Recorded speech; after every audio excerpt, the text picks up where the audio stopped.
श्री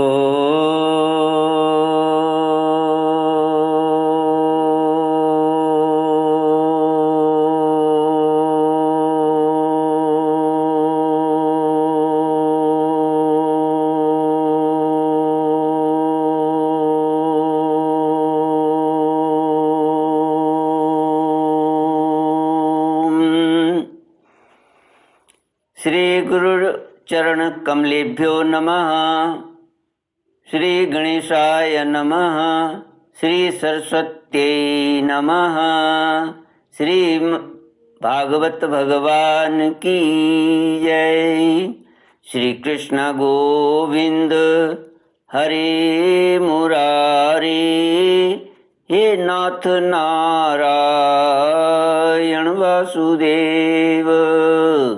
श्री कृष्ण गोविंद हरे मुरारी, हे नाथ नारायण वासुदेव।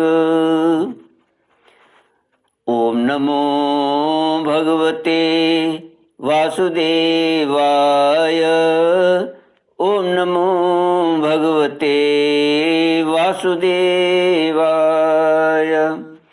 कृष्णाय वासुदेवाय हरये परमात्मने प्रणतक्लेशनाशाय गोविन्दाय नमो नमः। सच्चिदानन्दरूपाय विश्वोत्पत्त्यादिहेतवे तापत्रयविनाशाय श्रीकृष्णाय वयं नमः। सच्चित आनंद स्वरूप परमात्मा जो सृष्टि के उत्पत्ति, पालन और श्रृंगार करता है तथा जीवों के आध्यात्मिक, आदि दैविक, आदि भौतिक तापों को नष्ट करने वाले हैं, अर्थात जीवों के मानसिक, शारीरिक और भौतिक दुखों को दूर करने वाले हैं, उन श्री कृष्ण भगवान को हम नमस्कार करते हैं। श्री कृष्ण गोविंद हरे मुरारी, हे नाथ नारायण वासुदेव। श्रीमद् भागवत एकादश स्कंद अष्टाविंशोऽध्याय श्लोक 19 से। सच्चिदानंद रूपाय विश्वोत्पत्त्यादि हेतुवे तापत्रय विनाशाय श्री कृष्णाय वयं नमः। सच्चित आनंद स्वरूप परमात्मा जो सृष्टि के उत्पत्ति, पालन और श्रृंगार करता है तथा जीवों के आध्यात्मिक, आदि दैविक, आदि भौतिक तापों को नष्ट करने वाले हैं, अर्थात जीवों के मानसिक, शारीरिक और भौतिक दुखों को दूर करने वाले हैं, उन श्री कृष्ण भगवान को हम नमस्कार करते हैं। श्री कृष्ण गोविंद हरे मुरारी, हे नाथ नारायण वासुदेव।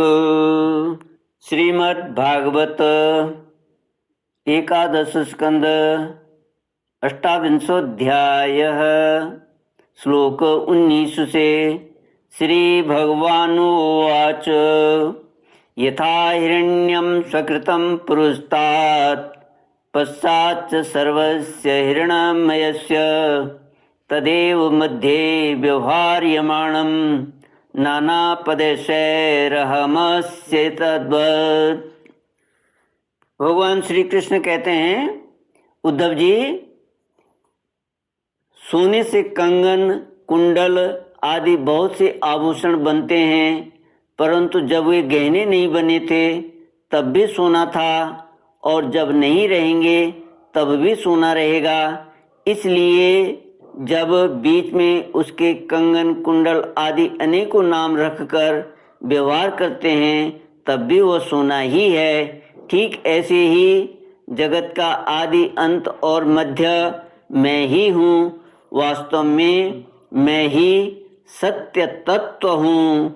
भाई उद्धव, मन की 3 अवस्थाएं होती हैं, जागृत, स्वप्न और सुषुप्ति। इन अवस्थाओं के कारण 3 ही गुण हैं, सत्व, रज और तम, और जगत के 3 भेद हैं, अध्यात्म इंद्रियां, अधिभूत पृथिव्यादि और अधिदैव कर्ता, ये सभी त्रिविधताएं जिसकी सत्ता से सत्य के समान प्रतीत होती हैं और समाधि आदि में यह त्रिविधता न रहने पर भी जिसकी सत्ता बनी रहती है, वह तुरीय तत्व इन तीनों से परे और इनमें अनुगत चौथा ब्रह्म तत्व ही सत्य है, जो उत्पत्ति से पहले नहीं था और प्रलय के पश्चात भी नहीं रहेगा। ऐसा समझना चाहिए कि बीच में भी वह है नहीं, केवल कल्पना मात्र, नाम मात्र ही है। यह निश्चित सत्य है कि जो पदार्थ जिससे बनता है और जिसके द्वारा प्रकाशित होता है, वही उसका वास्तविक स्वरूप है, वही उसकी परमार्थ सत्ता है। यह मेरा दृढ़ निश्चय है। यह जो विकारमयी राजस सृष्टि है, यह न होने पर भी दिख रही है, यह स्वयं प्रकाश ब्रह्म ही है। इसलिए इंद्रिय, विषय, मन और पंचभूत आदि जितने चित्र विचित्र नाम रूप हैं, उनके रूप में ब्रह्म ही प्रतीत हो रहा है। ब्रह्म विचार के साधन है श्रवण, मनन, निधिध्यासन और स्वानुभूति। उनमें सहायक हैं आत्मज्ञानी गुरुदेव। इनके द्वारा विचार करके स्पष्ट रूप से देह आदि अनात्म पदार्थों का निषेध कर देना चाहिए। इस प्रकार निषेध के द्वारा आत्म विषयक संदेहों को छिन्न भिन्न करके अपने आनंद स्वरूप आत्मा में ही मग्न हो जाए और सब प्रकार की विषय वासनाओं से रहित हो जाए। निषेध करने की प्रक्रिया यह है कि पृथ्वी का विकार होने के कारण शरीर आत्मा नहीं है, इंद्रिय, उनके अधिष्ठात्री देवता, प्राण, वायु, जल, अग्नि एवं मन भी आत्मा नहीं है, क्योंकि इनका धारण पोषण शरीर के समान ही अन्न के द्वारा होता है। बुद्धि, चित्त, अहंकार, आकाश, पृथ्वी, शब्द आदि विषय और गुणों की साम्य अवस्था प्रकृति भी आत्मा नहीं है, क्योंकि ये सब के सब दृश्य एवं जड़ हैं। उद्धव जी, जिसे मेरे स्वरूप का भली भांति ज्ञान हो गया है, उसकी वृत्तियां और इंद्रियां यदि समाहित रहती हैं तो उनसे लाभ क्या है, और यदि वे विक्षिप्त रहती हैं तो उनसे हानि भी क्या है, क्योंकि अंतःकरण और बाह्यकरण सभी गुणमय हैं और आत्मा से इनका कोई संबंध नहीं है। भला आकाश में बादलों के छा जाने अथवा तितर बितर हो जाने से सूर्य का क्या बनता बिगड़ता है। जैसे वायु आकाश को सुखा नहीं सकती, आग जला नहीं सकती, जल भिगो नहीं सकता, धूल धुएं मटमैला नहीं कर सकते, और ऋतुओं के गुण गर्मी सर्दी आदि उसे प्रभावित नहीं कर सकते, क्योंकि ये सब आने जाने वाले क्षणिक भाव हैं और आकाश इन सबका एक रस अधिष्ठान है। वैसे ही सत्वगुण, रजोगुण और तमोगुण की वृत्तियां तथा कर्म अविनाशी आत्मा का स्पर्श नहीं कर पाते। वह तो इनसे सर्वथा परे है। इनके द्वारा तो केवल वही संसार में भटकता है जो इनमें अहंकार कर बैठता है।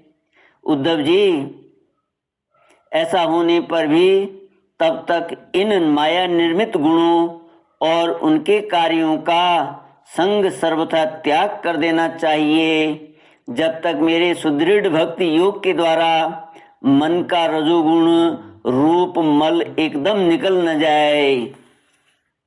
श्री कृष्ण गोविंद हरे मुरारे, हे नाथ नारायण वासुदेव। ओम नमो भगवते वासुदेवाय। ओम नमो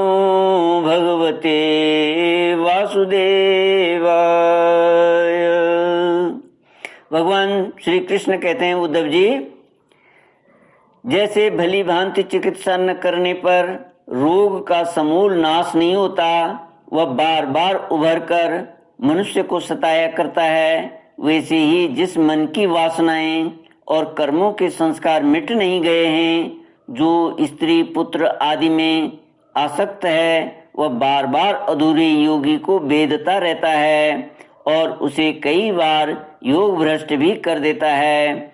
देवताओं के द्वारा प्रेरित शिष्य पुत्र आदि के द्वारा किए हुए विघ्नों से यदि कदाचित अधूरा योगी मार्गच्युत हो जाए तो भी वह अपने पूर्वाभ्यास के कारण पुनः योगाभ्यास में ही लग जाता है।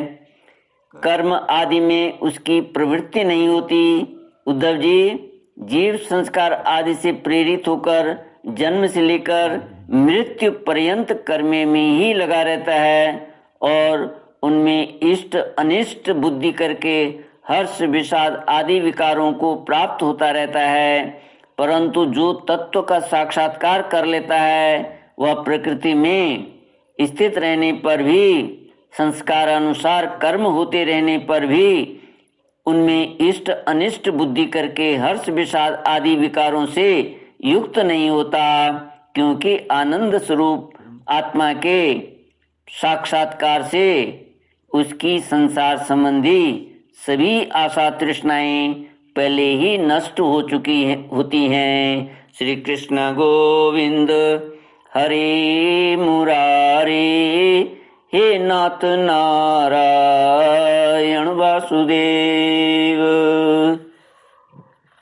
ओम पूर्णमद पूर्णमिदं पूर्णात् पूर्णमुदच्यते पूर्णस्य पूर्णमादाय पूर्णमेवावशिष्यते।